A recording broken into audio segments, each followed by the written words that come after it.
Wood is a valuable and sustainable material when harvested from well-managed forests. Thus, wood is more and more demanded. It is used to make many things, like furniture, windows, doors, and even buildings. With this high demand, plus a transport crisis,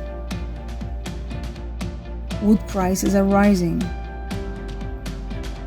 Meanwhile, we throw it and burn it, piles of waste wood, and much of them come from housing renovations and demolitions.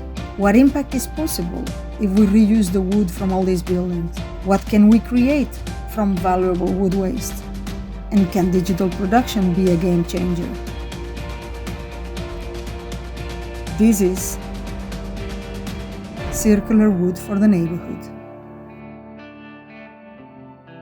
Today, 62% of waste wood from renovations is burned for energy recovery. The other 38% is downcycled into chipboard.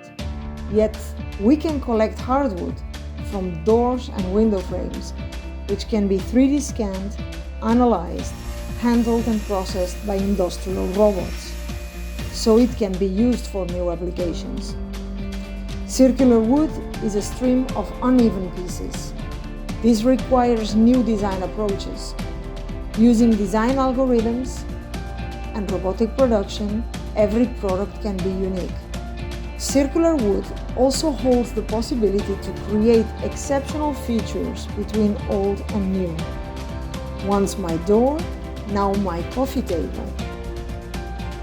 Wood can be collected for a community project that can engage tenants and create awareness on circularity. From a random stock of wood, we can generate a variety of structures, with parts fabricated for easy assembly. Once they're windows, now our playground. If housing corporations work together, they can create a collective material bank. Wood can be stored and used when needed on time with the planning of renovation projects. With a database of wood, parametric design tools can help create applications adapted to a specific place. A system of custom parts for easy installation and future disassembly. Once burned wood, now stored value. Housing corporations hold unexploited value in their own buildings. Reusing wood is a chance to benefit the life of tenants and also to reduce global wood demands directly linked to deforestation. Making a difference starts here, applying technology for a sustainable future.